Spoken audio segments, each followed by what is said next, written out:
Right, we got a 2017 Nissan Rogue here, all-wheel drive. I'm going to be showing you how to remove this driver's side CV axle here. All right, first thing up, we got a rear tire chalked. I've got a 21 millimeter. I'm going to go ahead and break these loose.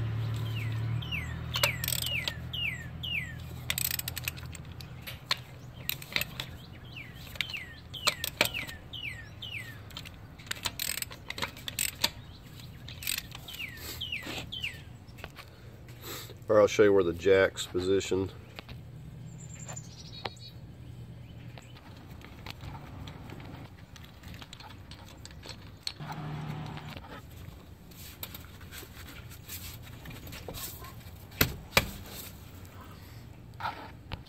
Now if it's stuck, I just take this and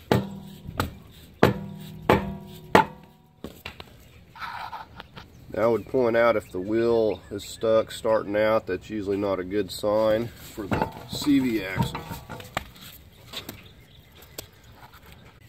Alright, we're going to start out with our cotter pin here. Get this straightened out.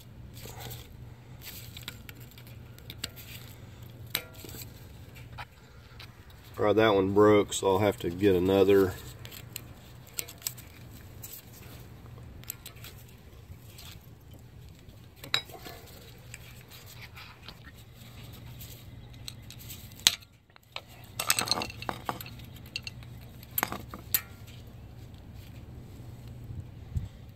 Now you can find those cotter pins usually at any parts store. Alright, we're going to punch this out. Go ahead and put the wheel back on, but we're only going to put a couple of lug nuts. Go ahead and lower it back down.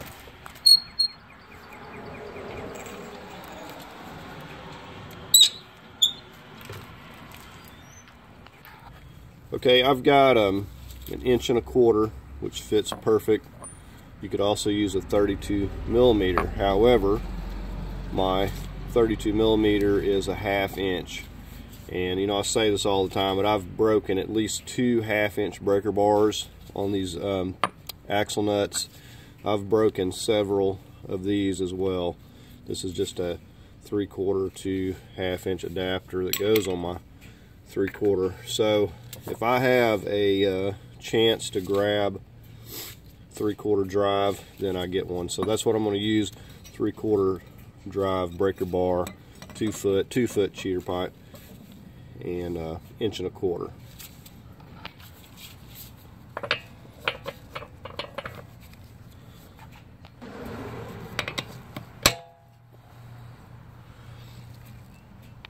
I actually need to be on this side. Alright, so let's find out how much trouble this is going to give me. I don't expect it's going to be much.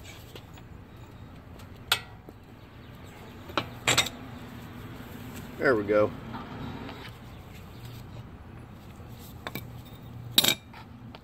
Alright, so we'll get it lifted up and we'll get a jack stand under here.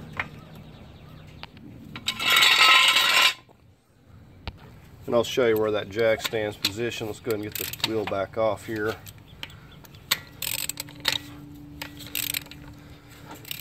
I'm going to go ahead and take this off, or we're going to actually move it out here flush to the end. I like to do this in stages. So we're going to start out with just the shot filled mallet. Alright, and that actually came out of there really easy.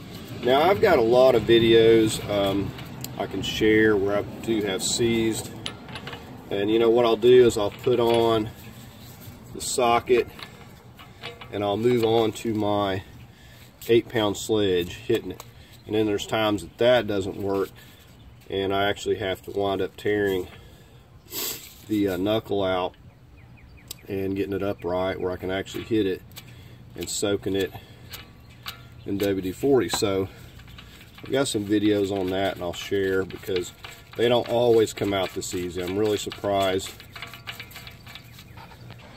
Alright, we're going to move on here. We're going to get this ABS cable loose just so we got some slack. Next thing, we're going to move on to removing this entire brake caliper. And usually if this isn't stuck, we'll just set the whole thing over here out of the way. These are going to be very tight. I'm going to be using my breaker bar cheater pipe once again.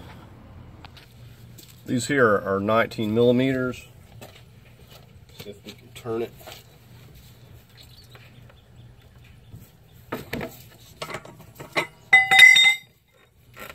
Alright, so we got that one broke loose. Alright, so you can see the lower one here. We're going to get on this.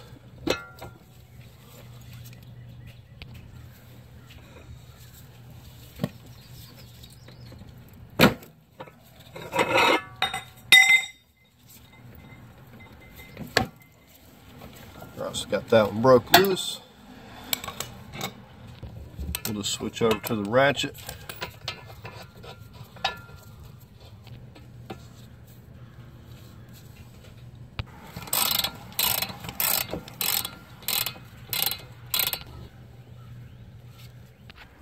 Alright, I got me a bucket over here.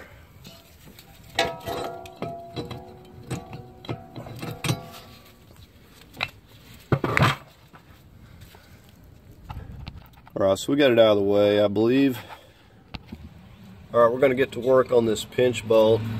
On this side we have the 18 millimeter bolt head.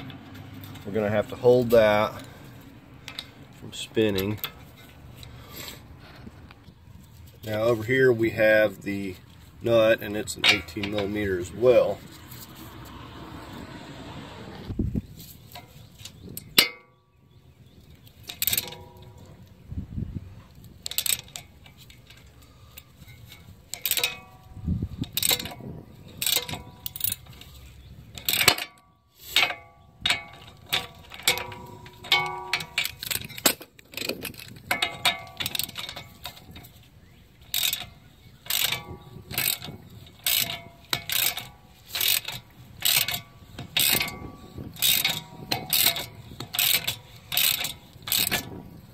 So just a little more.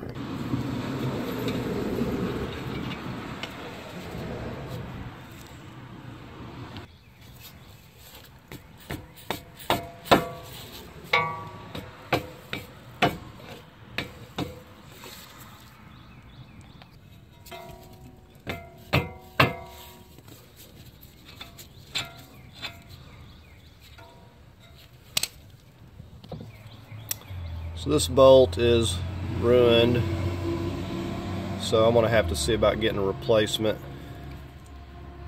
Okay, so we're going to try to push the ball joint down here. I've got a crowbar, and usually if that doesn't work I have to hit on it right here, so we're going to get something and try to hit this. Okay, now you also want to take the time to spray that right there. Alright, so I just got my cheater bar. I'm going to try to hook it on this right here.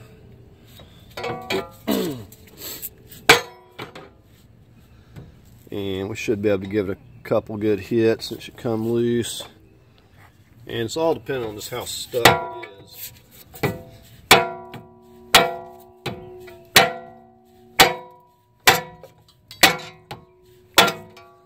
Alright.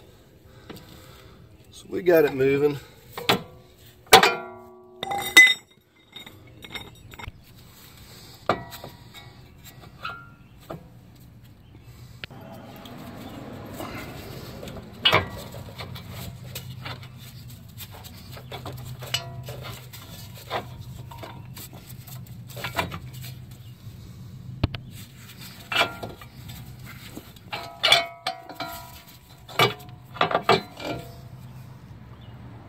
Alright, now we're just going to go up here with the 3-foot crowbar and get a hold of the CV axle.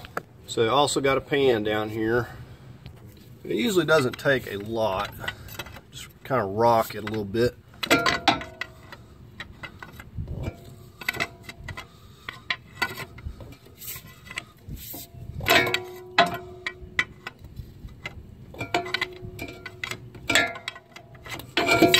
Alright, we got some fluid dripping there. Reach up here and start pulling this out. And say whatever fluid that you lose, you just need to make sure to put back.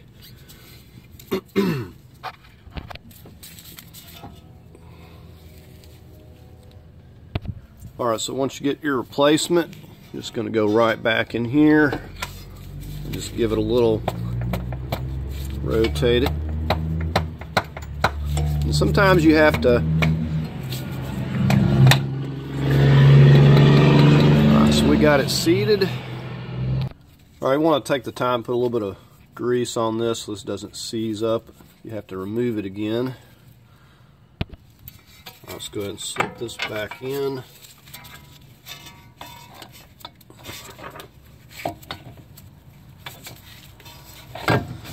And I'm going to be dealing with these control arms at a later time. You'd want to grease this up as well. So we're just going to get this back straight.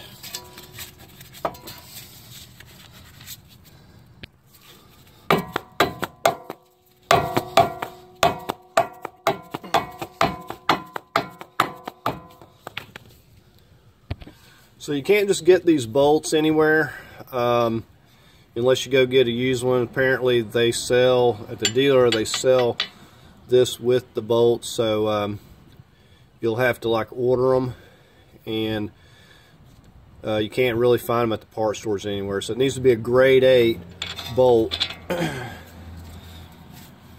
So I'm going to be getting some new ones, but I'm going to have to order them, and I'm not going to be driving mine for right now.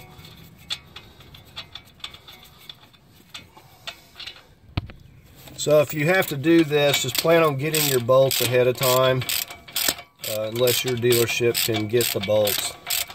But they told me that they only come with the control arm itself. So we're going to torque this to 52 foot-pounds.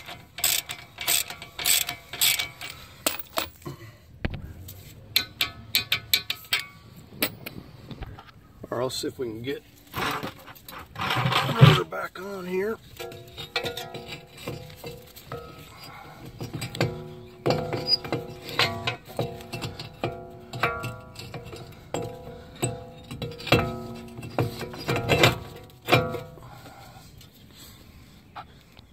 Get our 19s back in. All right, we're going to torque these to 120 foot-pounds.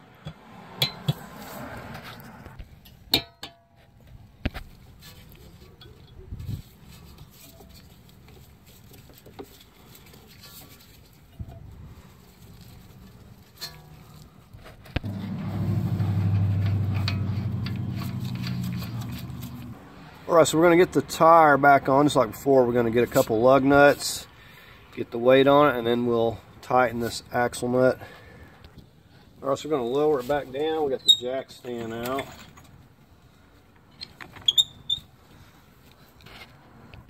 Now we want to torque this to 188 foot-pounds. If your torque wrench doesn't go high enough, what you can do is torque it as high as you can go, and then put your breaker bar. So you can get your breaker bar and just snug it down a little more. Alright, we're going to lift it back up, get our wheel off, and get our castle nut and our cotter pin.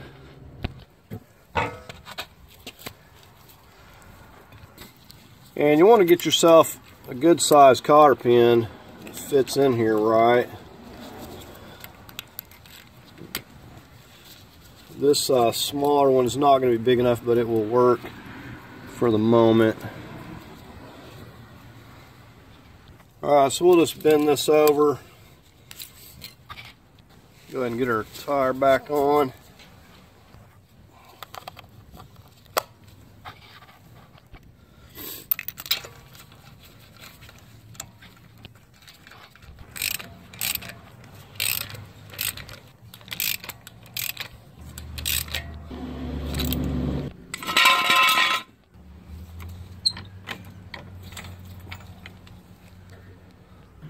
We're going to torque these to 85 foot-pounds.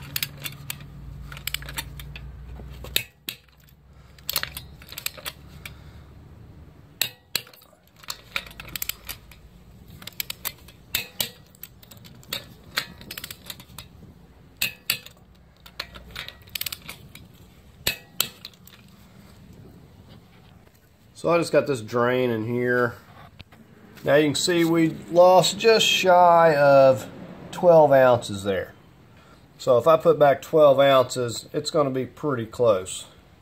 So we're just going to put 12 ounces of this right here, just make sure that it's CVT fluid. That's what matters. So you're going to come down here by your exhaust manifold and you'll locate this fill dipstick cap here. Now you need yourself a little flat screwdriver. You have to come in. It's going to be down here locked on. You have to come in here. So you're going to come on this side of the metal tab. You're going to just shove it down in there a little bit and just dig it back over, pry that way, and it'll pop this loose. Worst case, you turn it into a non-locking tab, but it's just got that clip right there. It's just a real pain. You need to kind of push down and pry that clip over because it's gripping on to this. So that's what it's clipping on to there. So you get yourself a long funnel and you're just going to hold it in there good. Now, I also prefer to get like a piece of rubber hose small enough to fit in that. And that kind of helps. You can pull it up here a little bit more upright. Right, so once we get the fluid added back, we'll just pop our cap right back on there. And you may lose slightly more or a little less CVT fluid depending on how you have your vehicle jacked up there. So that's going to do it for the video. Please like, share, and subscribe. Thank you for watching.